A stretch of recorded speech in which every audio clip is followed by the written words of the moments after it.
ஸ்தோத்திரிக்கிற நல்ல பிதாவே, இந்த வேலைக்காக நன்றியோடு துதிக்கிறோம், ஸ்தோத்திரிக்கிற ராஜா. அப்பா, இந்த நாளில் கூட வெளிப்படுத்தல நாங்கள் தியானிக்க வேண்டிய வசனங்களை எங்களுக்கு நீ வெளிப்படுத்தி தர வேண்டுமா ஜெபிக்கிறோம். மனுஷனால் கூடாது, தேவனால் எல்லாம் கூடும். தெய்வ ஆவியானவர் எங்களோடு கூட இருந்து நீ நடத்த வேண்டுமா ஜெபிக்கிறேன். எங்களை பலப்படுத்துகிற கிறிஸ்துவால் எல்லாவற்றையும் செய்ய எங்களுக்கு பலன் உண்டு தகப்பனே. சத்திய ஆவியாகி பரிசுத்த ஆவியானவரை சகல சத்தியத்துல எங்களை நடத்துவீராக. மதுக்கரத்துல எங்களை தாழ்த்துக்கிறோம். பேசுகிற கேட்கிற எல்லாரையும் நீர் மறைத்து நீர் வெளிப்படுங்கப்பா. ஏசுநாத நல்ல பிதாவே, ஆமென். அதிகாரம் 3, அதுல முதல் வசனம் சொல்கிறது, சர்தை சபையின் தூதனுக்கு நீ எழுத வேண்டியது என்னவெனில், தேவனுடைய 7 ஆவிகளையும் 7 நட்சத்திரங்களையும் உடையவர் சொல்லுகிறதாவது, உன் கிரியைகளை அறிந்திருக்கிறேன். நீ உயிருள்ளவன் என்று பெயர் கொண்டிருந்தும் செத்தவனாயிருக்கிறாய். 2வது, நீ விழித்து கொண்டு சாகரத்துக்கு ஏதுவாய் இருக்கிறவைகளை ஸ்திரப்படுத்து. உன் கிரியைகள் தேவனுக்கு முன் நிறைவுள்ளவர்களாக நான் காணவில்லை. அருமையானவர்களே, கர்த்தருக்கு சித்தமான இந்த 2 வசனங்களை நாம் தியானிப்போம். இப்ப இந்த சர்தை சபையை குறித்து நம்ம அதனுடைய விஷயங்களை, நம்ம சர்தை சபையை குறித்த ஒரு மேலோட்டமான விஷயங்களை அறிந்து கொள்ள வேண்டியது அவசியமா இருக்கிறது. இந்த சபையானது ரோம வல்லரசு சேர்ந்த ஆசிய மாகாணத்துல மிகவும் புகழ்பெற்ற ஒரு பட்டணம். யோவான் அப்போஸ்தலன் இதை எழுதுவதற்கு 700 ஆண்டுகளுக்கு முன்பாகவே இது சீரும் சிறப்புமா அவ்வளவு ஒரு சிறப்பான ஒரு இடமா, மாநகரமா இருந்தது. ஹர்மஸ் நதி பள்ளத்தாக்குல இந்த சர்தை சபை இருந்தது. ஹர்மஸ் நதியினுடைய பள்ளத்தாக்குல இந்த சர்தை சபை மேல இருந்ததுனால அது யாருக்கும் தெரியல. இந்த கிரேக்க வார்த்தையில சொல்லும் பொழுது சார்டியஸ் அப்படின்னு சொல்ற மாதிரி இந்த சபையானது பாத்தீங்கன்னா கீழே ஒரு சபை, அதாவது கீழ்பாகத்துல, அந்த பீடபூமிக்கு கீழ்பாகத்துல அந்த பள்ளத்தாக்குகள்ல ஒரு பட்டணம் ஒன்று உருவாகி அந்த இடத்துல ஒரு சபைகள் ஸ்தாபிக்கப்பட்டு அது விரிவாக்கம் செய்யப்பட்டிருந்தது. அதனால கிரேக்க மொழியில சார்டியஸ்னா இரட்டை பட்டணம் அப்படின்னு அர்த்தம். அப்படி இரட்டை பட்டணமா 2 இடத்துல வந்ததுனாலதான் இதுக்கு சர்தை அப்படின்ற பேர் விளக்கம் வந்துச்சு. சர்தையினுடைய பேர் விளக்கத்துக்கு இதான் காரணம். மேல பீடபூமி மாதிரி உயரத்துல இருந்துச்சு, அது கோபுரம் போல இருந்தது. அந்த இடத்துக்கு அது வளர்ச்சிக்கு போதுமான இடம் இல்லாததுனால அது விரிவாக்கம் செய்யப்பட்டது. அது கீழ்பக்கமும் அந்த ஒரு பட்டணம் ஸ்தாபிக்கப்பட்டு அந்த சபைகள் விரிவாக்கம் செய்யப்பட்டது. அதனால நல்ல சீர சிறப்புமாக அது வளர்ந்த ஒரு இரட்டை பட்டணம் போல காணப்பட்டது. அதனாலதான் இதுக்கு கிரேக்க மொழியில சார்டியஸ் அப்படின்ற மாதிரி சொல்லப்படுறதுனாலதான் இது சர்தை அப்படின்ற பேர் இதுக்கு வழங்கப்பட்டது. இது பாத்தீங்கன்னா இந்த 2ஆக மேல் ஒன்று கீழ் ஒன்று அப்படி காணப்படுகிறதுனால இது இரட்டை பட்டணம் அப்படின்னு சொல்லப்படுது. இப்போ இந்த ராஜ்யத்தை பாத்தீங்கன்னா இது ஒவ்வொரு பட்டணம், ஒவ்வொரு சபை அந்த பட்டணத்தின் பேர்ல தான் அழைக்கப்படுது. இப்ப இந்த பட்டணத்தை ஆட்சி செய்கிறவர் யாருன்னா லிடியான்ற ஒரு மன்னர். அவர் பாத்தீங்கன்னா கீழ்நாட்டு நாகரிகத்தை பின்பற்றி அவர் ஆட்சி செய்தார். இதுக்கு பின்னாடி குரோசஸ் என்ற ஒரு மன்னர் பாத்தீங்கன்னா டெல்பி, அந்த குரோசஸ் என்ற மன்னன் டெல்பி அப்படின்ற இடத்துல குறி அதாவது மாந்திரிகம் குறிலாம் சொல்றது கேட்டுட்டு அவர் என்ன செய்யறார், பாரசீக மன்னன்கிட்ட போர் செய்து அவரை நம்ம விழத்தாட்டி அவர்களை நம்ம கைப்பற்றலாம் அப்படின்லாம் முயற்சி செய்யறாரு. சைரஸ், பாரசீக மன்னர், அப்போ சைரஸ் ஆட்சி செஞ்சுட்டு இருந்தாரு. அப்போ சைரஸ் என்ன செய்யறாரு, இந்த சர்தை மேல படையெடுத்து வர்றாரு. சர்தை மேல படையெடுத்து வரும் பொழுது பாத்தீங்கன்னா இந்த சர்தையை பிடிக்கிறதுக்கு முடியல. உடனே என்ன செஞ்சாரு, சர்தைக்கு கீழே, அது மலை மேல இருக்கிறதுனால கீழே ஒரு பள்ளம் தோண்டிக்கிட்டே போறாரு. பள்ளம் தோண்டி அந்த இடத்துல மலையை கொடாஞ்சிட்டு போயிட்டு அந்த சர்தைக்கு மேல போயிட்டு அங்க சர்தையை கைப்பற்றாரு. இப்படி சைரஸ் கைப்பற்றின பிறகு சர்தையினுடைய உற்சாகம் எல்லாம் குறைய ஆரம்பிச்சிருச்சு. இப்போ இந்த லிடியா மன்னன் வந்த பிறகு, அந்த குரோசஸ் மன்னன் வந்த பிறகு, அடுத்து இவர்கள்லாம் இருக்கும் போது இருந்த அந்த உற்சாகம் என்னன்னா, அடுத்து சைரஸ் கைப்பற்றின பிறகு, பாரசீக மன்னன் கைப்பற்றின பிறகு உற்சாகம் குறைஞ்சிச்சு. இப்ப இந்த 2 நூற்றாண்டுகள் இப்ப பாத்தீங்கன்னா இந்த இடத்துல பாத்தீங்கன்னா சபை வளர்ச்சி இல்ல, எதுவுமே வளர்ச்சி இல்ல, மிக மோசமான நிலை, எல்லாமே குன்றி போன நிலை. அடுத்து கிரேக்க மன்னர் அலெக்சாண்டர் இந்த சர்தையை கைப்பற்றார். அதுவும் வந்த பிறகும் இன்னும் முற்றிலும் மோசமாயிடுச்சு. ரொம்ப அடிமைதனம் வந்துருச்சு. ரொம்ப அடிமைதனம். அங்க சபை வளர்ச்சி சுத்தமா இல்லவே இல்லை. ரொம்ப கவலைக்கிடமா இருந்துச்சு. அடுத்து ரோமர்கள் கைப்பற்றினார்கள். ரோமர்கள் சபையை கைப்பற்றி பாத்தீங்கன்னா இன்னும் மோசமாயிட்டு கிமு 17ஆம் நூற்றாண்டுல பாத்தீங்கன்னு சொன்னாக்கா பூகம்பத்தால் சதை முற்றிலும் அழிக்கப்பட்ட நிலைமை. அதே போல பாத்தீங்கன்னா தொடர்ந்து இது கொஞ்சம் கொஞ்சம் இம்ப்ரூவ் ஆயிட்டு வந்த பிறகு மறுபடியும் கொஞ்சம் கொஞ்சம் உயிர் பெற்று வந்தது. இப்போ இந்த ரோம சக்கரவர்த்தி டைப்ரியஸ் அவர் கொஞ்சம் உயிர் கொடுத்தாரு, அந்த சபைகளுக்கு உயிர் கொடுத்தாரு. அப்போ ரோம சக்கரவர்த்தி டைப்ரியஸ் காலத்துல கொஞ்சம் உயிர் கிடைச்சி இந்த சபையானது கொஞ்சம் வளர்ச்சி அடையுது. ஆக இந்த சர்தை சபையானது செத்து போய் உயிர் வந்த சபை. சபையே வளர்ச்சி இல்லாம கெட்டு போய் அப்புறமா உயிர் வந்த சபையா இருந்தது. அதே போலதான் அந்த மக்களும் அப்படிதான் இருக்கிறாங்க. இப்ப இதனுடைய பொருளாதாரத்தை குறிச்சு பார்க்கும்போது அந்த சர்தையானது நல்ல பொன் விளையிற பூமி. இப்ப கோலார் மாதிரி பொன் விளையிற பூமி. அங்க ஓடுன பக்டோலஸ் அப்படின்ற நதியில பாத்தீங்கன்னா தங்கத்தாதுகள் அப்படியே போகுமா. இப்ப சில பேர் பாத்தீங்கன்னா மண்ணு ஜலிச்சு அந்த தங்கத்தெல்லாம் எடுக்கிறாங்க பாருங்க, அந்த மாதிரி அந்த நதியில தங்க துகள்கள்லாம் அப்படி அப்படியே இருக்கும். அதை ஜலிச்சு தங்கம்லாம் எடுப்பாங்க. ஆனா அந்த குரோசஸ் போல் பணக்காரன் யார் அப்படி சொல்லிட்டு சொல்லுவாங்க. ஏன்னா அந்த குரோசஸ் மன்னன் ஆட்சி செய்யும் போது நிறைய தங்கம் அங்க கிடைக்க ஆரம்பிச்ச உடனே எல்லாரும் என்ன செய்யறாங்க, அந்த நாடு, அந்த சர்தை பகுதி, அந்த பட்டணமானது மிக வளமான ஒரு பகுதியா எல்லாரும் பாக்குறாங்க. அதனால குரோசஸ் போல பணக்காரன் யார். அப்போ இந்த ஒரு பழமொழி சொல்லி அந்த தேசத்தை, அந்த பட்டணத்தை ஒரு பொன் விளையும் பூமியாக எல்லாரும் பார்க்க ஆரம்பிச்சாங்க. இப்ப எப்படி ஒரு அரசனுடைய காலம் பொற்காலம் சொல்றோமா, அந்த மாதிரி குரோசஸ் காலம் ஒரு பொற்காலமா இருந்துச்சு. ஆனா அதுக்கு பிறகுதான் சைரஸ் சர்தையில அழிஞ்சு போச்சு. இந்த சர்தை எப்படி பாத்தீங்கன்னா கம்பளி வியாபாரத்துக்கு பேர் போனது.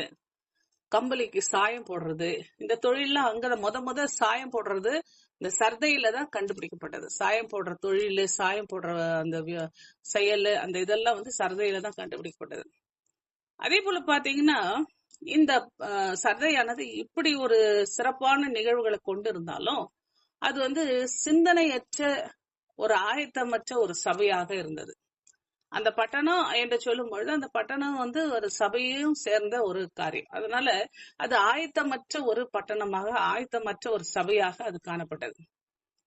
பழைய சர்தை இருந்த இடத்துல பாத்தீங்கன்னா சாட் அப்படின்ற ஒரு கிராமம் மட்டும்தான் இப்போ தற்சமயம் இப்ப இருக்கிற இடத்துல இப்போ எப்படி இருக்குதுன்னா சாட் அப்படின்னு ஒரு சின்ன கிராமம் மட்டும்தான் இருக்குது. இப்போ அந்த சர்தை சபையெல்லாம் எல்லாமே போயிடுச்சு.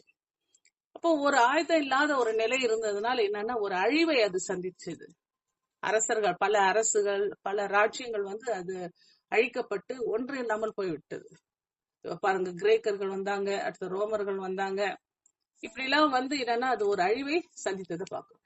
இந்த சபையினுடைய தூதனுக்கு, அதாவது வெளிப்படுத்தல் 3ஆம் அதிகாரம் 1 வசனம் சொல்லுது, சர்தை சபையின் தூதனுக்கு நீ எழுத வேண்டியது என்னவெனில் 7 ஆவிகளையும் 7 நட்சத்திரங்களுடையவர் சொல்கிறது. இப்ப பாத்தீங்கன்னா நம்ம ஏற்கனவே பார்த்த மாதிரி 7 ஆவி 7 நட்சத்திரம் அப்படின்றது அது தேவனுடைய ஒரு நிறைவு பூர்ண எண்ணை குறிக்கிறது. இப்ப பாத்தீங்கன்னா கர்த்தர் சூரியனை படைக்கும் போது சூரியன்ல 7 வர்ணங்களோட அவர் படைக்கிறார்.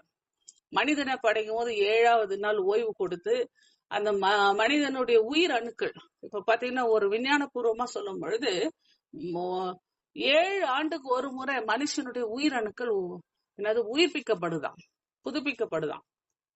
ஒரு அறிவியல் ஆய்வு சொல்லுகிறது. அதாவது மனுஷனுடைய உயிர் அணுக்கள் எல்லாமே, அந்த ஹார்மோன்ஸ் எல்லாமே பாத்தீங்கன்னா ஒவ்வொரு 7 வருஷத்துக்கு ஒரு முறை புதுப்பிக்கப்படுது அப்படின்னு சொல்லிட்டு சொல்லப்படுது. அதே போல பாத்தீங்கன்னா மனிதனுடைய உடல்ல பாத்தீங்கன்னா 14 தாது பொருட்கள் இருக்கு. அப்ப அது 7 மடங்கு.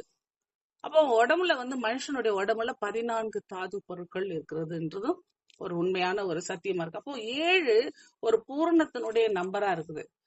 மனிதன் மட்டும் இல்ல, மிருகங்கள்லயும் சரி. கோழி அடக்காக்குறது பாத்தீங்கன்னா 21 நாட்கள் அடக்காக்கும் அப்படின்னு சொல்லுவாங்க. இப்ப இந்த 7 பற்றி டாக்டர் பனின் என்பவர் ஒரு ஆராய்ச்சி செய்யறார். இது வேதத்தினுடைய கடவுளின் செய்கை அனைத்துமே இந்த 7 என்ற அதிசய எண்ணுக்குள்ளாக, அதனுடைய பெருக்கு தொகையினுடைய எண்களுக்குள்ளாக இது அடங்கி இருக்கிறதுன்னு சொல்லிட்டு அவர் அநேக காரியங்களை அவர் வெளிப்படுத்தி சொல்லியிருக்கிறார்.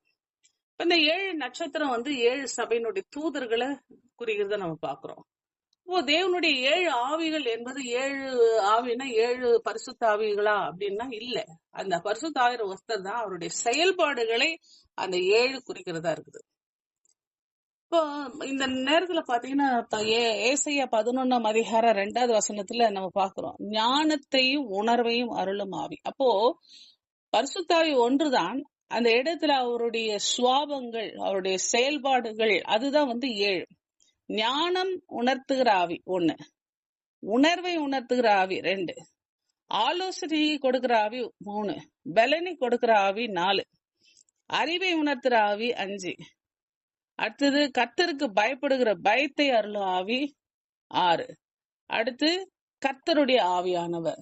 இப்படின்னு சொல்லிட்டு 7 விதத்துல அவர் செயல்படுகிறதை பாக்குறோம். அப்போ ஏசாயா 11:2 சொல்லி இருக்கிறபடி பரிசுத்தாவியார் ஒன்றுதான். அவர் 7 விதமான செயல்பாடுகள், கர்த்தருடைய செயல்களை செய்கிறவரா இருக்கிறார்.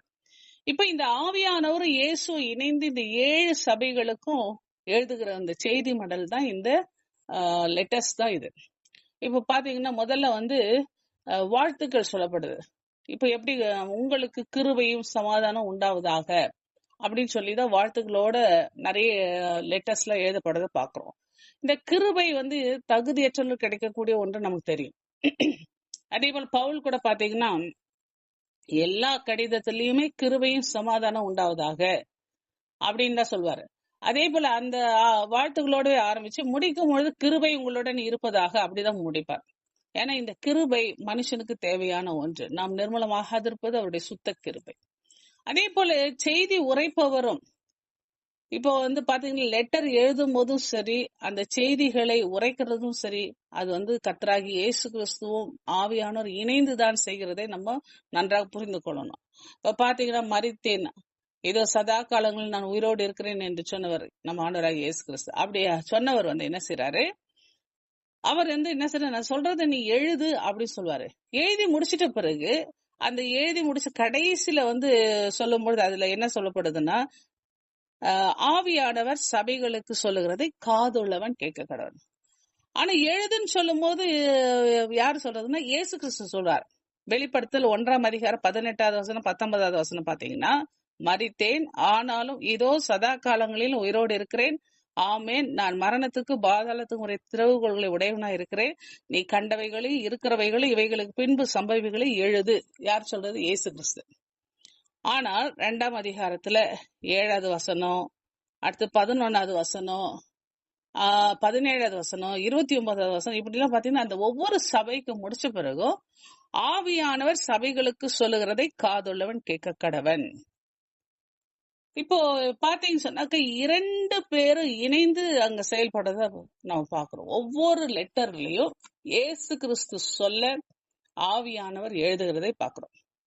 அடுத்து பாத்தீங்கன்னா தேவனுடைய 7 ஆவிகளாகி 7 அக்கினி தீபங்கள், இது சிங்காசனத்துக்கு முன்னாடி எரிஞ்சிட்டு இருக்கிறத நம்ம பாக்குறோம். இப்ப வெளிப்படுத்தல் 4ஆம் அதிகாரம் 5வது வசனத்தில் பாத்தீங்கன்னா அவருடைய ரூபம், அவருடைய அமைப்பு எல்லாமே பாத்தீங்கன்னா அந்த இடத்துல சிங்காசனத்தில் இருந்து மின்னல்களும் இடி முழக்கங்களும் சத்தங்களும் புறப்பட்டன. தேவனுடைய 7 ஆவிகளாகி 7 அக்கினி தீபங்கள் சிங்காசனத்துக்கு முன்பாக இருந்தது என்று பார்க்கிறோம். இதே அலங்காரத்தோடு பாத்தீங்கன்னா மோசே காலத்துல சீனாய் மலையில கர்த்தருடைய பிரத்யட்சமான உருவம் எப்படி இருக்குதுன்னா, அங்கேயும் இடி மின்னலோடுதான் மோசேவோடு கர்த்தர் அந்த 10 கட்டளை கொடுக்கறத பாக்குறோம். அப்போ அவருடைய அமைப்பு பாத்தீங்கன்னா இந்த 7 ஆவிகள் 7 அக்கினிகள் அப்படின்றது எப்படி வெளிப்படுது? இடி மின்னலோடு. அது பெந்தகோஸ்து நாள்ல கூட பாத்தீங்கன்னா அங்கேயும் பெரும் முழக்கத்தோடு இடி மின்னலோடு. இப்போ கர்த்தருடைய அந்த பிரசன்னம், அந்த ஒரு அவருடைய வல்லமை வெளிப்படுகிறதெல்லாம் பாத்தீங்கன்னா இந்த மாதிரி இடி முழக்கத்தோடு மின்னலோடு தான் வெளிப்படுறத நம்ம பாக்குறோம். அப்போ அந்த இடத்துல அவர் 7 அக்கினியோடு அந்த சொல்லும் போது 7 அக்கினி தீபங்கள் அவருடைய இடத்துல இருந்துச்சுன்னு சொல்லி பாக்குறோம். அதே போல பாத்தீங்கன்னா இந்த 7 ஆவிகளை இது குறிக்கிறது என்று பார்க்கிறோம். இந்த 7 ஆவிகள் வெளிப்படுத்தல் 5ஆம் அதிகாரத்தில் 6வது வசனம் சொல்லும் பொழுது, ஆட்டுக்குட்டி சிங்காசனத்துக்கும் 4 ஜீவனுக்கு மூப்பர்களும் மத்தியில் நிற்க கண்டேன். அது 7 கொம்புகளை 7 கண்களையும் உடையதா இருந்தது. அந்த கண்கள் பூமி எங்கு அனுப்பப்படுகிற தேவனுடைய ஆவிகள். அப்ப அந்த 7 கண்கள் 7 ஆவிகள். அப்போ பூமி எங்கும் சொன்னா 7 சபைகள் மத்தியிலும் கர்த்தர் என்ன செய்யறார், தன்னுடைய ஆவியை அனுப்புகிறவராய் இருக்கிறார். அதேதான் இந்த இடத்துல நம்ம பாக்குறோம். அப்போ இந்த நிறைவான ஒரு பரிபூர்ணமான ஒரு வேலையை செய்யக்கூடிய ஆவியானவராக இந்த இடத்துல இதை பார்க்கிறோம். 7 ஆவிகள் என்பது யாருடைய ஆவின்னா பிதா குமாரன் பரிசுத்த ஆவியினுடைய ஒரு நிறைவை இந்த இடத்துல காண்பிக்கிறது. தேவனுடைய ஆவி, கிறிஸ்துவின் ஆவி, பரிசுத்த ஆவி, இந்த 3 பேரும் ஒன்று என்பதை இந்த இடத்துல நம்ம பார்க்க முடிகிறது. ஏன்னா ஒவ்வொரு இடத்திலும் அவர்கள் தங்களை வெளிப்படுத்தும் பொழுது இந்த 7 வல்லமைகள், 7 வெளிப்பாடுகள், 7 அக்னி தீபங்கள், 7 கண்கள், இப்படி என்று 7 சொல்லிட்டு வெளிப்படுறத பாக்குறோம். அதான் பாத்தீங்க சொன்னாக்கா நிசையா பேரவை, அதாவது கிபி 325 வருஷத்துல நிசையா சங்கம், பொது சங்கம் திருச்சபையில அவர்கள் வெளிப்படுத்தும் பொழுதும் சரி, கான்ஸ்டான்டினோபிள் காலத்துல கிபி 381 வருஷம் அத்தனேஸ் என்ற ஒருத்தர் மூலமாய் வந்த ஒரு செய்தி மூலமாகவும் என்ன சொல்லப்படுதுன்னு சொன்னாக்கா, திருத்துவம், அதாவது பிதா குமாரன் பரிசுத்த ஆவியினுடைய அந்த திருத்துவத்தை வைத்து இந்த விசுவாச பிரமாணத்தை அவர்கள் எழுதுகிறத பாக்குறோம். அப்போ இந்த 3 முக்கியமான ஒரு காரியம், பிதா குமாரன் பரிசுத்தாவியானவர் 3 பேர் முக்கியம் என்பதை நமக்கு இது வெளிப்படுத்துகிறதா இருக்குது. அப்போ வெளிப்படுத்தல பாத்தீங்கன்னா இயேசு கிறிஸ்து மட்டுமல்ல, பிதாவும் இருக்கிறார், இயேசு கிறிஸ்துவும் இருக்கிறார், பரிசுத்தாவியும் இருக்கிறார்கள். இந்த 3 பேருமே ஒன்னு டாமினண்டா வெளிப்படும், ஒன்று மறைமுகமா வெளிப்படும். இந்த மாதிரி தான் அந்த இடத்துல ஒவ்வொரு வசனத்திலும் பாத்தீங்கன்னா 3 பேருமே இடைப்படுகிறதை நம்ம பார்க்க முடியும் ஒவ்வொரு காரியத்திலையும். அதனாலதான் நிசையா பேரவையும் சரி, கான்ஸ்டான்டினோபிளும் சரி, அந்த இடத்துல சொல்லும் பொழுது விசுவாச பிரமாணத்தை அந்த 3 பேரை கொண்டு நம்ம எழுதுகிறத பாக்குறோம். அதனால இந்த திருத்துவத்தை நம்ம விசுவாசிக்க நம்ம அழைக்கப்படுகிறோம். ஏன்னா இன்றைக்கு திருத்துவத்துக்கு விரோதமா நிறைய பேரு ஒன்லி ஜீசஸ், ஜெகோவா விட்னஸ், அப்புறம் அது வெறும் ஹோலி ஸ்பிரிட் மட்டும்தான் அப்படின்ற மாதிரியான ஒரு சில காரியங்களை இந்த நாட்கள்ல பரவி கொண்டிருக்கிறது. ஆனா இந்த கடைசி நாட்கள்ல தேவன் பிதா குமாரன் பரிசுத்த ஆவியானவர், அவர் 3 பேரும் ஒரே ஆள் தான். அவர் சுவாபங்கள் செயல்கள் மூலம் அவர்கள் வித்தியாசமா செயல்பட்டாலும் அவர்கள் ஒருத்தராகவே இருக்கிறார்கள். ஆதி ஆகமத்துல இருந்து நமக்கு பழைய ஏற்பாடு முடிகிற வரைக்கும் பாத்தீங்கன்னா வெளிப்படையா செயலாற்றியவர் யெகோவா. அடுத்தது பாத்தீங்கன்னா மறைமுகமா செயலாற்றிய தூதனானவர், ஒவ்வொருத்தருக்குடைய தீர்க்கதரிசிக்குள் செயலாற்றிய பரிசுத்த ஆவியானவர். புதிய ஏற்பாட்டுல வெளியரங்கமா வந்தவர் மனுஷகுமாரன் இயேசு கிறிஸ்து, அவருக்குள்ள செயலாற்றிய பரிசுத்த ஆவியானவர். பிதாவை நோக்கி ஜெபித்து இயேசு கிறிஸ்து செயலாற்றதை பாக்குறோம். அப்போ ஓவரால் பைபிள் முழுசும் பாத்தீங்கன்னா அந்த திருத்துவம் வெளிப்படுறத பாக்குறோம். ஆகவே 7 ஆவி அப்படின்னு சொன்னாக்க 7 ஆவி மட்டும்தான் இல்ல, 7 ஆவிகளோடு இணைந்து செயலாற்றியவர்கள் பிதாவும் குமாரனுமா இருக்கிறார்கள். சரி, அடுத்தது பாத்தீங்கன்னா அந்த 3:1 உன் கிரியைகளை அறிந்திருக்கிறேன், நீ உயிருள்ளவன் என்று பெயர் கொண்டிருந்து செத்தவனாயிருக்கிறார்.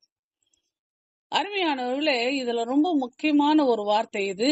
அனைத்து சபைகளிலும் எழுதுகிறது போல கர்த்தர் உன் கிரியைகளை அறிந்திருக்கிற எல்லா சபைக்குமே அவர் சொல்ற உன் கிரியைகளை அறிந்திருக்கிறேன், உன் கிரியைகளை.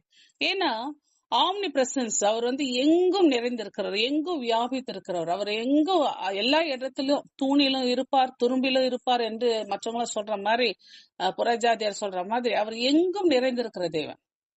அப்போ நம்முடைய நினைவுகளை தூரத்திலிருந்து அறிந்திருக்கிறார் என்று சங்கீதம் 139 நாம் பாக்குறோம். நம்முடைய நினைவுகளையும் அது நினைவுகளின் தோற்றங்களை எல்லாம் அறிந்திருக்கிற தேவன். அப்போ ஆண்டவருக்கு மறைவானது ஒன்றுமே இல்லை. இப்ப பாருங்க, உபாகமத்துல சொல்லும்போது மறைவானவைகள் நம்முடைய தேவனாகிய கர்த்தருக்கே உரியவைகள், வெளிப்படுத்தப்பட்டவைகளோ இந்த நியாயப்பிரமாணத்தின் வார்த்தைகள் எல்லாம் செய்யும்படிக்கு நமக்கு நம்முடைய பிள்ளைகளுக்கு என்றென்றைக்கு உரியவைகள் சொல்லப்படுது. அப்போ வெளிப்படுத்தாத காரியங்கள் அநேகமா இருக்கு, நிறைய காரியங்கள், அநேகமான காரியங்கள். இன்னைக்கு நமக்கு எவ்வளவு விஷயங்கள் நமக்கு தெரியல. நம்ம அறிவுக்கு அது எட்டாத விஷயங்கள், நிறைய விஷயம் நமக்கு தெரியல. ஆனா சில விஷயங்களை கர்த்தர் என்ன செய்யறார், நமக்கு வெளிப்படுத்தி இருக்கிறார். ஆனா மறைவானவைகளை கர்த்தர் தான் அறிவார். மறைவானவைகள் நம்முடைய தேவனாகி கர்த்தருக்கு உரியவைகள் என்று சொல்லி இருக்குது. ஆனா நாம மறைக்கிறது ஆண்டவருக்கு வெளிப்படையா தெரியும். இன்னைக்கு நம்ம நினைக்கிறோம் நம்ம செய்து யாருமே பார்க்கல, நம்ம யோசிக்கிறது யாருக்குமே தெரியாது. அப்படிலாம் ஆண்டவர் சொல்ற, உன்னுடைய யோசனையுடைய பிறக்கு முன்பே அதெல்லாம் நான் அறிந்திருக்கிறேன், தூரத்திலிருந்து அறிந்திருக்கிறேன். உன் கிரியைகளை அறிந்திருக்கிறேன், உன் நினைவுகளை தூரத்திலிருந்து அறிந்திருக்கிறேன். அப்போ நம்முடைய சொல் பிரவாகத்துக்கு முன்பாகவே நம்முடைய வார்த்தைகளை அறிந்திருக்கிற தேவன். அப்போ தேவன் சொல்றாரு, நம்ம 7 சபைகளும் அவருடைய கரத்துல இருக்குது. அந்த எடுக்கப்படும் தீர்மானங்களை அது பாக்குறாரு. அந்த தீர்மானங்களை பார்த்து அந்த சபை கர்த்தருக்கு பிரியமாக இருக்கிறதா, அவருடைய சித்தத்துக்கு இணைந்ததா இருக்கிறதா என்று அவர் எடை போட்டு பாக்குறாரு. அப்படி பார்க்கும்போது அந்த சபைக்கு அதிகாரி அவர்தான். அந்த சபை சரியில்லைன்னா அது அழிச்சு போடவும் அவருக்கு முடியும். அந்த சபையை சீர்திருத்தி அதை செம்மையாக்கி அதை உயர்த்தவும் அவரால் முடியும். அதனால நம்மளுடைய கிரியைகள் எதுவும் தேவனுக்கு முன்பாக எதுவுமே தப்பி போகவே முடியாது. யோனா கூட பாத்தீங்கன்னா தப்பி ஓடுறான். ஆனா ஆண்டவர் என்ன செய்யறார், அவனை பிடிச்சி அவருடைய திட்டத்தை நிறைவேற்றுறார். இந்த மாதிரி இன்னைக்கு தேவன் என்ன செய்யறார், நம்முடைய கிரியைகளை எல்லாம் அறிந்திருக்கிறேன்னு சொல்றாரு. அப்போ ஆண்டவர் சொல்ற, நீ உயிர் உள்ளவனா இருந்தும் செத்தவனா இருக்கிறாய் என்று அடுத்து சொல்லப்படுது. இன்னைக்கு உயிர் போன பிறகு உடலை என்ன சொல்லுவாங்க, செத்து போன பிரேதம் தான் சொல்லுவாங்க. ஆனா உயிர் போன பிறகு ஒண்ணுமே இல்லாத இந்த நிலையில ஆண்டவர் சொல்ல, நீ உயிர் உள்ளவனா இருந்தும் நீ செத்தவனா இருக்கிறாய். ஒரு பயங்கரமான ஒரு கடினமான ஒரு வார்த்தை அது, கர்த்தர்கிட்ட இருந்து வந்த கடினமான ஒரு வார்த்தை அது. இன்னைக்கு பாத்தீங்கன்னா மரணம் பாத்தீங்கன்னா 3 வகையான மரணம் இருக்கு. இன்னைக்கு நம்ம கிறிஸ்துவத்துல நம்ம அறிந்து கொள்ள வேண்டிய முக்கியமான ஒரு விஷயம் இது. 3 வகையான மரணம் இருக்கு. ஒன்னு சரீர மரணம், அதாவது பாடிலி டெத். ரெண்டாவது பாத்தீங்கன்னா ஆவிக்குரிய மரணம், அது ஸ்பிரிச்சுவல் டெத். மூணாவது பாத்தீங்கன்னா நித்திய மரணம், எட்டர்னல் டெத். இப்ப பாத்தீங்கன்னா இன்னைக்கு சரீரம் அழிவுக்குரியது. சாதாரண இந்த சரீரம் எப்ப வேணாலும் மறிக்கும். ஆனா ஆண்டவர் என்ன செய்யற, ஒரு காலத்துல எல்லாருக்கும் நீண்ட ஆயுசெல்லாம் கொடுத்திருந்தாரு. அதிக நாட்கள் எல்லாம் வாழ்ந்தவங்களா இருக்கிறாங்க. மெத்துசலா எல்லாம் எவ்வளவோ வருஷங்கள் வாழ்ந்திருந்தாரு. ஆனா பாத்தீங்கன்னு சொன்னாக்க ஒரு குறிப்பிட்ட காலத்துக்கு பிறகு ஆண்டவர் என்ன செய்யற, ஆயுசு நாட்களை குறைச்சி போட்டார். மழை அந்த ஆதியாகமம் 6ஆம் அதிகாரத்துல பாத்தீங்கன்னா ஆண்டவர் மனசு அந்த நோவா காலத்துல அந்த தண்டனை கொடுப்பதற்கு முன்பாக ஆயுசு நாட்களை குறைச்சி 120 பண்ணார். அடுத்து பாத்தீங்கன்னு சொன்னாக்க இன்னும் குறைச்சி போட்டாரு. இப்போ பாத்தீங்கன்னா 120 தான் எண்டு. அதுக்கு முன்னாடி பாத்தீங்கன்னா ஒரு 70-80 எல்லாம் போய் சேர்ற மாதிரி இருக்கும். அப்போ இந்த இடத்துல பாத்தீங்கன்னா தேவன் நமக்கு சொல்றாரு, மனுஷனுடைய நாட்கள் குறைக்கப்பட்டிருக்கிறது வியாதினால, பலவீனத்தினால, விபத்துனால. அப்போ இப்படி ஏதாவது ஒண்ணு அந்த மனுஷன் இறப்பதற்கு ஒரு வழி செய்யறார் ஆண்டவர். இப்போ இன்னைக்கு ஒரு முடி கூட அவருடைய சித்தம் இல்லாம கீழே விழாது என்று வேதம் சொல்லுகிறது. ஒரு முடி கூட. அப்போ ஒரு முடி விழுதுன்னு சொன்னா, இப்ப கொத்து கொத்தா விழுது நமக்கெல்லாம் முடி. அப்படி விழுதுன்னா தேவன் அறியாம அது விழல. நம்ம சொல்றோம், ஐயோ ஹீட் ஆயிடுச்சாதான் விழுதுன்னா. ஹீட் ஆகுதோ ஏதாவதோ, ஆனா அந்த ஹீட் ஆனா கூட அது விழ வைக்கிறவர் யாருன்னா கர்த்தர். ஒரு அடைக்கலம் குருவி அதுக்கு பாதுகாப்பு கொடுத்து அது கீழே விழுந்து வேட சுடும் பொழுது கூட அது தேவனுடைய சித்தம் இல்லாம அவன் சுட முடியாது. ஒரு குருவியை கூட அவர் சுட முடியாது. நம்ம ஒரு முடி கீழே விழுது கூட தேவன் அறிவார்னா, அப்ப எந்த அளவுக்கு தேவன் நம்ம எல்லாரையும் உச்சு பார்த்துட்டு இருக்கிறார் பாருங்க. அப்படி இருக்கும் பொழுது இன்னைக்கு நம்முடைய சரீர அழிவுக்குரியது என்பதை நம்ம முதல்ல உணர்ந்து கொள்ள வேண்டும். ரெண்டாவது பாத்தீங்கன்னா, இந்த ஆவிக்குரிய மரணம் என்பது கடவுள்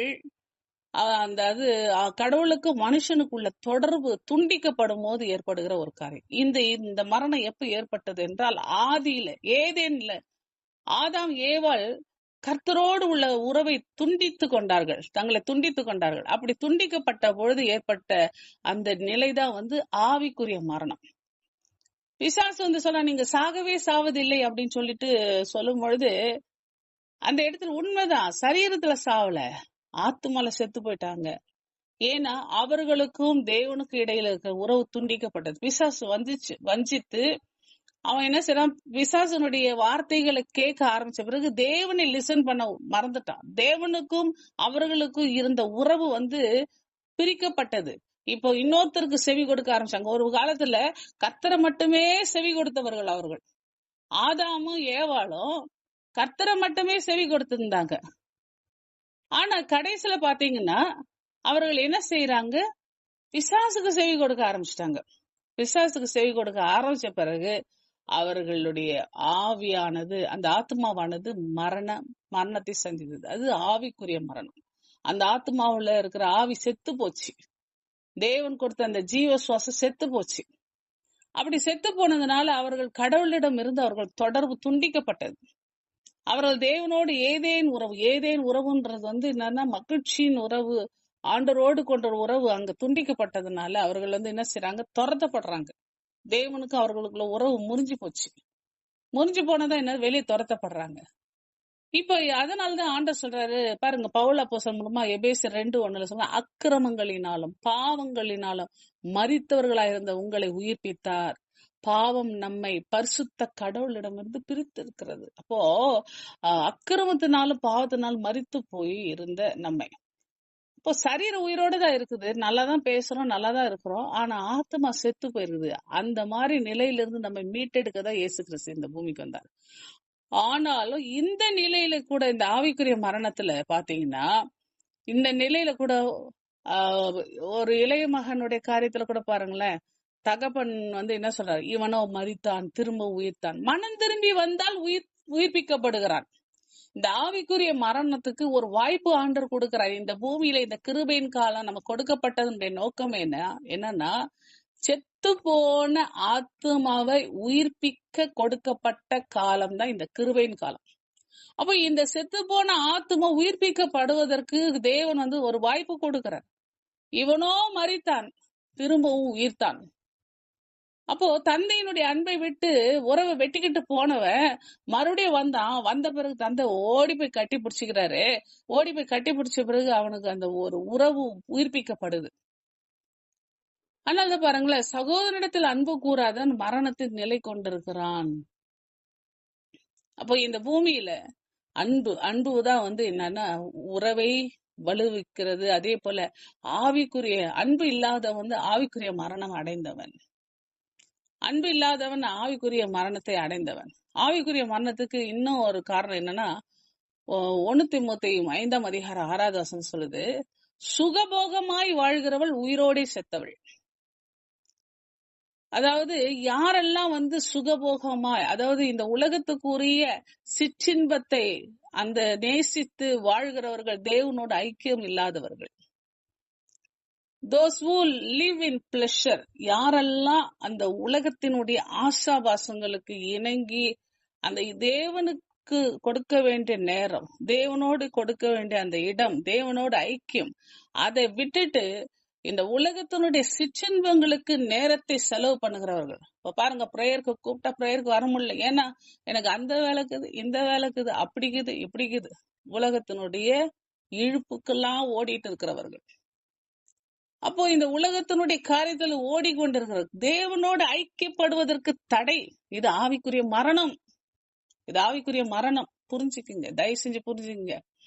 அப்போ தேவனோடு நம்ம ஐக்கியப்படுவதற்கு தடை செய்கிறது எல்லாமே நம்ம ஆவிக்குரிய மரணத்தை உண்டாக்குகிறது. பாருங்க, நம்ம தேவனத்துக்கு பிரிக்கிறது எது? நம்ம யோசிக்கணும், நம்ம அக்கிரமா, பாவமா, சிற்றின்பமா, இப்போ சகோதர அன்பினுடைய தாழ்ச்சியா, ஒவ்வொரு நம்ம ஆராய்ந்து பார்க்கணும். ஒருத்தர் நேசிக்கிற நேசம் கர்த்தருக்கு கொடுங்க. செசாருக்குரியது செசாருக்கு கொடுங்க, கர்த்தருக்குரியது கர்த்தருக்கு கொடுங்க. இன்னைக்கு தேவனுக்குரியதை தேவனுக்கு கொடுக்காத பட்சத்தில் அது ஒரு ஆவிக்குரிய மரணத்தை நம்ம சந்திக்கிறோம். தேவனுக்குரிய நேரம், தேவனுக்குரிய காரியங்கள், தேவனுக்கு செலுத்த வேண்டிய எல்லா காரியங்களையும், எல்லாவற்றிலும் A to Z நம்ம தேவனுக்கு என்று நாம செலவு பண்ண வேண்டிய நேரத்தை நம்ம செலவு பண்ணாம போகும்போது அது ஒரு ஆவிக்குரிய மரணத்தை நம்ம அடைந்திருக்கிறோம் என்றுதான் அர்த்தம். சரீரம் உயிரோட தான் இருக்கு, சரீரம் உயிரோட தான் இருக்குது. இன்னைக்கு நம்ம நல்லாதான் சாப்பிடுறோம், நல்லாதான் உயிரோட இருக்கிறோம், நல்லாதான் நடக்கிறோம். ஆனா உள்ளான மனுஷன் எப்படி இருக்கிறான்? தேவனோடு உறவு கொண்டு இருக்கிறானா? இல்லையே. பாருங்க, இந்த இடத்துல பாத்தீங்கன்னா ஒரு குடிகாரன் எடுத்துங்களேன்.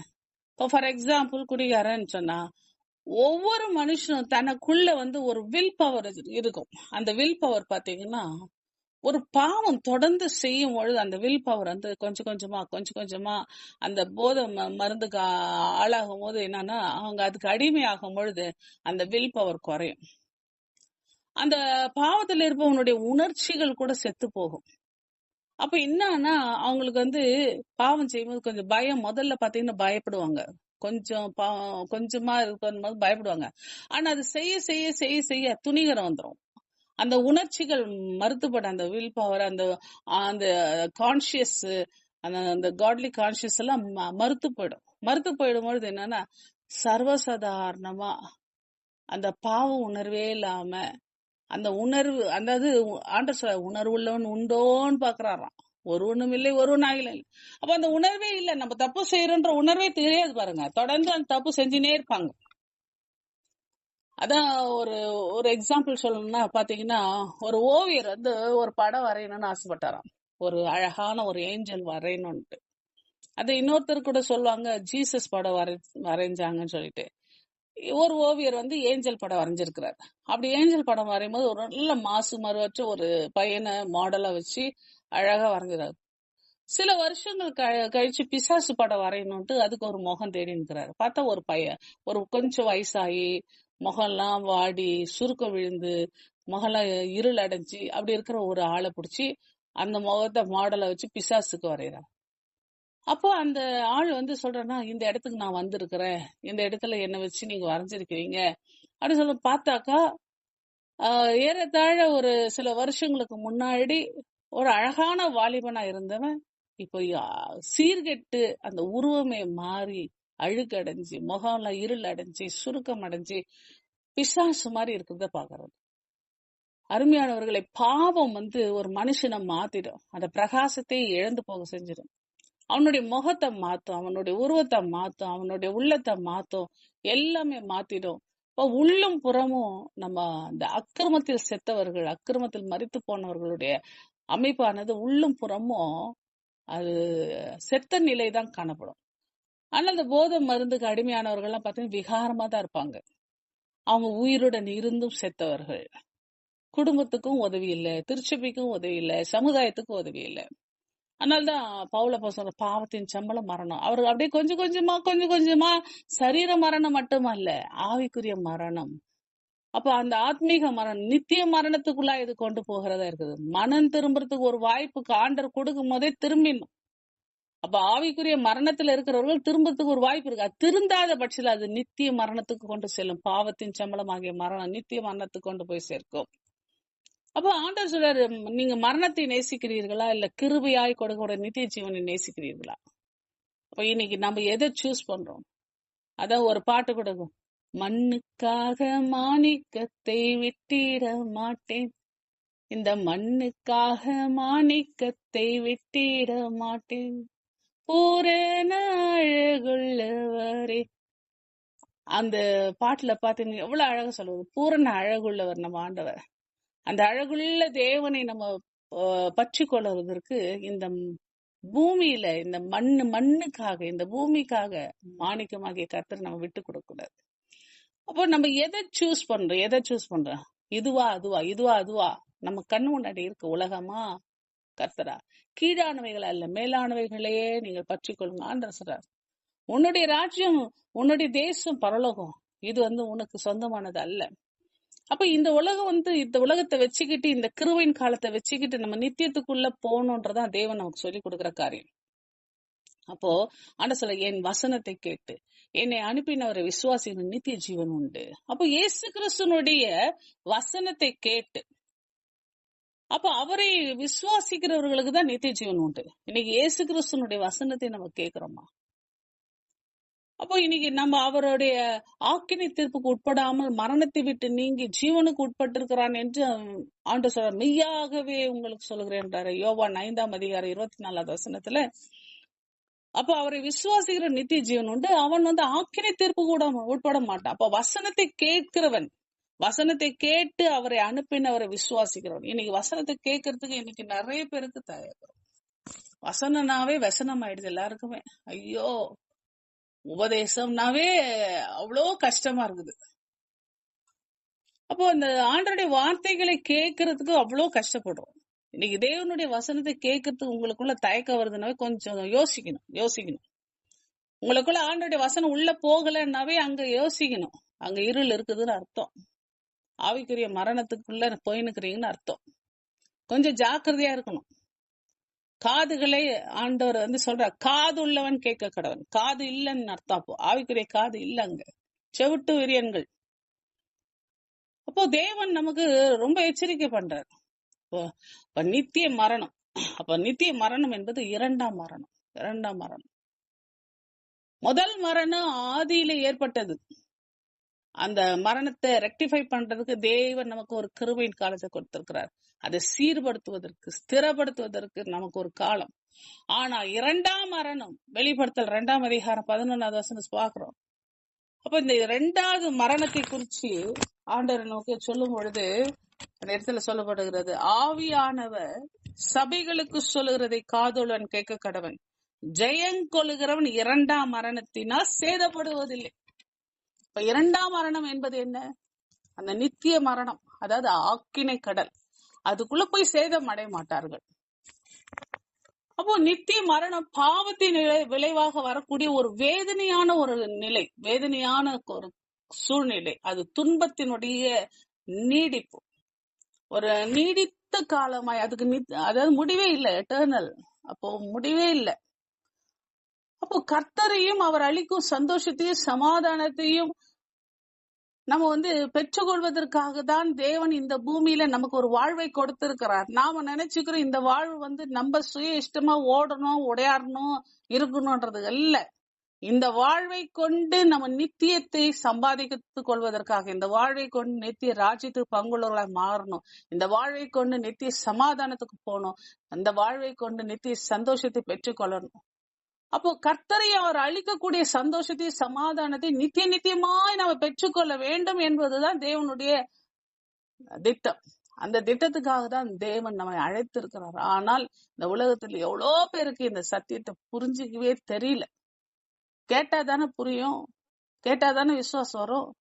அருமையானவர்களே, ஆண்டவர் சொல்றார், இந்த நிலைமை மாறணும். நித்திய மரணத்தினுடைய நிலைமை மாறணும். சர்தை சபை வெளிப்பார்வைக்கு உயிர் உள்ளதா இருக்குது, ஆனா செத்த சபை. அப்போ அவங்க ஆவிக்குரிய நிலைமை என்ன இருக்குன்னா, செத்து போச்சு. ஆவிக்குரிய மரணத்துலதான் இருக்கிறாங்க, செத்து போச்சு, உயிரே இல்ல. உள்ள இருக்கிற ஆத்மா செத்து போய் கிடக்குது. உயிர் உள்ளவன் என்று பெயர் கொண்டிருந்தோ நீ செத்தவனாய் இருக்கிறாய், மேல கிறிஸ்துவன், ஆனா உள்ள செத்து போனவர்கள், ஆத்மா செத்து போன. இன்னைக்கு நடைப்பினங்கள் கோமா ஸ்டேஜ்ல இருக்கிறோம். கிறிஸ்துவம் கோமா ஸ்டேஜ்ல இருக்கு, செத்து போன நிலையில இருக்கு. ஒரு முறை ஒரு குருவானவர் என்ன செஞ்சாராம், சபைக்கு வந்தாராம். அந்த சபை ஃபுல்லா பார்த்தாராம். எல்லாருமே என்னன்னா ஒரு ரெஸ்பான்ஸ் இல்ல, எதுக்கும் ரெஸ்பான்ஸ் கொடுக்கல. ரெஸ்பான்ஸ் கொடுக்காதனா என்ன செஞ்சிட்டாராம், ஒரு சபை பெட்டி செஞ்சு அங்க சர்ச்சில் வச்சுட்டு, இன்னைக்கு ஒரு அடக்க ஆராதனை இருக்கு, எல்லாரும் வாங்க அப்படின்னு. எல்லாரும் யார் செத்துட்டாங்க அப்படின்னு சொல்லிட்டு எல்லாருமே ரொம்ப ஆச்சரியமா வராங்க. பார்த்தாக்கா ஒரு சவப்பெட்டி, அந்த சவப்பெட்டியில முகம் பாக்குறது அந்த ஒரு ரவுண்டு மட்டும் வச்சு அந்த முகம் தெரியற மாதிரி அந்த இடத்துல பாத்தீங்கன்னா ஒரு கண்ணாடிய பிளேஸ் பண்ணி வச்சிருக்கிறாரு. அதுவும் என்ன கண்ணாடி, முகம் பாக்குற கண்ணாடி பிளேஸ் பண்ணி வச்சிருக்கிறாரு. அந்த இடத்துல பார்க்கும்போது எல்லாரும் போயிட்டு ரவுண்ட் அடிச்சு பார்த்துட்டு வரும்போது, அந்த எப்பவுமே டெத் ஆன பிறகு அந்த டெட் பாடிய ஒரு ரவுண்ட் போய் பார்த்துட்டு வருவாங்க கடைசியா. அப்படி பார்க்கும் பொழுது எல்லாரும் போய் பார்த்துட்டு இப்படி கீழே குஞ்சு பார்த்தா அவங்க மூஞ்சி தான் தெரியும். எல்லாருமே அப்படி பார்த்தப்போ அப்போதான் அவர் பிரசங்கம் பண்றாராம், எல்லாருமே இந்த கண்டிஷன்ல தான் இருக்கு, இந்த சபை இந்த கண்டிஷன்ல தான் இருக்குதுன்னு சொல்லிட்டு, ஒரு செத்த சபையா இருக்கிறது இது சொல்லி, அப்புறமா அவர்களுக்கு புரிய வச்சு சத்தியத்தை சொல்லி ஒரு உயிரடைய வைத்திருக்கிறார். அருமையானவர், இன்றைக்கு அப்படிதான் இருக்கிறது. சர்தை சபையில அதாவது அந்த சபைக்கு எந்த ஒரு ஆபத்தும் வரல, எந்த ஒரு உபத்திரவும் வரல. மற்ற சபைகளுக்கு வந்த மாதிரி உபத்திர காலங்களோ இல்ல சிமினாவுக்கு வந்த மாதிரியான ஒரு 10 நாட்கள் உபத்திரம் அப்படி எல்லாம் ஒண்ணுமே இல்லை. ஆனா அந்த இடத்துல பாத்தீங்கன்னா புது கருத்துக்கள் வரல, முரண்பாடான சமய கருத்துக்கள் வரல, பாரம்பரிய எண்ணங்கள் வரல, எதுவுமே வரல. எல்லாம் ஸ்மூத்தா அமைதியா நல்லாதான் போயிட்டு இருக்கு அந்த சபை. அந்த சபையில எந்த ஒரு இடர்பாடுகளுமே இல்லை. வெளியில உள்ளவங்களும் டிஸ்டர்ப் பண்ணல, யூதர்களும் டிஸ்டர்ப் பண்ணல, எந்த குழப்பமும் இல்ல, நிம்மதியா இருக்கிறாங்க. இதுவே அவர்களுக்கு பாதிப்பாயிடுச்சு. நல்லா ஞாபகம் வச்சுங்களேன். எதிர்ப்பு தெரிவிக்கும் மக்கள் அந்த இடத்துல இல்ல, சபையில இல்ல. யார் பேசினாலும் எது பேசினாலும் அந்த பிரசங்கத்துக்கு எந்த இடத்துலயுமே அந்த இடத்துல பிரச்சனையே இல்ல. ஆனா அவர்கள் எப்படி இருக்கிறாங்க? செத்து போனவங்களா இருக்கிறாங்க, உயிர் இல்ல. இன்னைக்கு கூட சபைகள்ல கூட 3 மணி நேரம்னாலும் பிரசங்கத்தை கேட்டுன்னு உட்கார்ந்து இருப்பாங்க. ஆனா உள்ள போறது இல்ல, வசனம் உள்ள போறது இல்ல. நல்லாதான் இருக்கு சபை, எந்த ஒரு டிஸ்டர்பன்ஸ் இல்ல, யாருடைய இடையூறும் இல்ல, எந்த RSSம் வரல, எதுவும் வரல, எல்லாம் தான் நல்லா தான் போயின்னு இருக்குது. ஆனா அவர்கள் செத்து போனவர்களா இருக்கிறார்கள். ஏன்? ஆண்டவர் சொல்றாரு, ஒரு உபத்திரம் வரும்பொழுதுதான் கர்த்தரை நோக்கி கூப்பிடுறாங்க. கர்த்தருக்கு இவங்களுக்கு தொடர்பு இல்ல. அதாவது விசிட்டரா தான் இருக்கிறாங்க. இன்னைக்கு சர்ச்சுக்கு ஒரு விசிட்டரா, ஒரு பேர் கிறிஸ்தவர்களாக தான் இன்னைக்கு நிறைய பேர் இருக்கிறாங்க. தேவனுக்கும் இவர்களுக்கும் ஒரு நெருங்கின உறவு இல்லை. தேவனை நோக்கி கதறுகிறது இல்லை, தேவனை நோக்கி ஜெபிக்கிறது இல்லை, ஒரு தனி ஜெபம் இல்ல, ஒரு ஐக்கிய ஜெபம் இல்ல, தேவனை நோக்கி அவருடைய வார்த்தைகளை லிசன் பண்றதுக்கு நேரம் இல்ல. அதனால அது செத்த சபையா இருக்கு. ஆனா வெளியே உள்ளவர்கள் என்ன மாதிரியான சபை அப்படின்னு சொல்லி பார்த்தா ரொம்ப அழகான சபை, சூப்பரா இருக்குது. எல்லாரும் நல்ல அழகா ட்ரெஸ் பண்ணிட்டு போறாங்க, பட்டு புடவையும் நல்ல கோட்டு ஷூட்டுமா தான் போறாங்க. சூப்பரான சபை, நல்ல பணக்கார சபை, பாக்குறதுக்கு புகழ்ச்சி. ஆண்டவர் சொல்றாரு, மற்றவர் உங்களை பற்றி புகழ்ச்சியாய் பேசும்போது உங்களுக்கு ஐயோ, இன்னைக்கு நல்ல புகழ்ச்சியா, நீங்க நல்லா அழகா ட்ரெஸ் பண்ணிட்டு போறீங்க, நல்லா இருக்கிறீங்க, நல்லது, மேல நல்லா இருக்குது, உள்ள எப்படி இருக்குது? உள்ள எப்படி இருக்கு? தேவன் இன்றைக்கு நம்ம அப்படிதான் கேக்குறாரு. இன்னைக்கு சாவு பெட்டி வச்சு கல்லறைக்கு எடுத்துட்டு போற வண்டி ஓட்டுகிற ஒருத்தர் கேட்டாங்களாம், மரித்தோர் தங்கள் மரித்தோரை அடக்கம் பண்ணட்டும். லூக்கால சொல்லியிருக்கிற மாதிரி 9:60 சொல்லியிருக்கிற மாதிரி இதுக்கு என்ன அர்த்தம்? மரித்தோர் தங்கள் மரித்தோரை அடக்கம் பண்ற அப்படின்னா என்ன அர்த்தம்? செத்து போனவங்களை அடக்கம் பண்றதா? அப்படி இல்லையா? அப்படி சொல்லும் பொழுது அது அங்க இருந்த ஒரு பாஸ்டர் சொன்னாராம், இது மொழிபெயர்ப்பே தப்பு, இது தப்பான மொழிபெயர்ப்பு அப்படி சொன்னாங்க. அப்போ ஒரு மனிதர் சொன்னாராம், ஒரு ஆவிக்குரிய மனிதர் சொன்னாராம், இது ஆவிக்குரிய அர்த்தம் என்னன்னா, சரீர பிரகாரமாக மரித்தவர்களை அடக்கம் பண்ண போகிறவர்கள் எப்படிப்பட்டவர்களா இருக்கிறார்கள்? உள்ளத்துல மரித்தவர்களா இருக்கிறார்கள், ஆத்மால செத்து போய் இருக்கிறவர்களா இருக்கிறாங்க, கடவுளோடு தொடர்பு இல்லாதவர்களா இருக்கிறார்கள். அதனால்தான் மரித்தோர் தங்கள் மரித்தோரை அடக்கம் பண்ணட்டும். இன்னைக்கு தேவன் சொல்றாரு, கர்த்தரை தேடுவதற்கு பதில் சடங்கு சம்பிரதாயம் இதுதான் முக்கியம் கொடுக்கறாங்க. இன்னைக்கு ஆண்டவருக்கு முக்கியத்துவம் கொடுப்பதற்கு பதில் இன்னைக்கு உலகத்துக்கு முக்கியத்துவம் கொடுக்கிறார்கள். அருமையானவர்களே, சில பெரிய பெரிய பாஸ்டர்ஸ் எல்லாம் பாத்தீங்கன்னா மனைவி இறந்து போயிருப்பாங்க, ஆனா சபைக்கு போயிட்டு சபையை நடத்திட்டு போய் மனைவி அடக்கம் பண்ணிருக்கிறாங்க. எத்தனையோ பேர் பிள்ளைகள் இறந்து போயிருக்கிறாங்க. முதல்ல சபை ஆண்டவருக்கு முக்கியத்துவம் கொடுத்துட்டு அடுத்தது போயிருக்கிறாங்க. இன்னைக்கு தேவனுக்கு முக்கியத்துவம் கொடுக்கறோமா? இன்னைக்கு நம்ம என்ன செய்யறோம்? கர்த்தருக்கு முக்கியத்துவம் கொடுக்கறது இல்ல, மனுஷாளுங்களுக்கு தான் நம்ம முக்கியத்துவம் கொடுக்கறோம். கர்த்தருக்கு முக்கியத்துவம் கொடுங்க, ஆண்டவர் மனுஷாளுங்களை நேசிப்பார். இன்னைக்கு மரித்தோர் தங்கள் மரித்தோரை அடக்கம் பண்ணட்டும். இன்னைக்கு அப்படிதான் போயின்னு. ஆத்துமா செத்து போனவங்க இந்த உலகத்துக்குரிய காரியத்துக்கு முக்கியத்துவம் கொடுத்துட்டு இருக்காங்க, மனுஷாளுங்களுக்கு முக்கியத்துவம் கொடுத்துருக்காங்க, மற்றவங்களுக்கு முக்கியத்துவம். தேவனுக்கு முதல்ல இடம் கொடுங்க. அதனால இந்த மத்திய 6:33 சொல்லுது, பைபிள் முழுசதுக்கும் ஒரு நல்ல ஒரு வசனம்னா அதுதான், சூப்பரான வசனம். தேவனுடைய ராஜ்யத்தை அவருடைய நீதியை தேடுங்கள், அப்பொழுது இவையெல்லாம் உங்களுக்கு கூட கொடுக்கப்படும். முதல்ல ஆண்டவரை தேடுங்க, ஆண்டவருக்கு உரியதை தேடுங்க, ஆண்டவரை நேசிங்க, ஆண்டவருக்கு முதலிடம் கொடுங்க, அப்பொழுது கர்த்தர் உங்களை ஆசீர்வதிப்பார். அதனால இன்னைக்கு நாம ஆராய்ந்து பார்க்கலாம். இன்னைக்கு சர்தை சபையை பார்த்து சொன்ன அதே கேள்வி இன்னைக்கு உங்களையும் என்னையும் பார்த்து ஆண்டவர் கேட்கிறார்.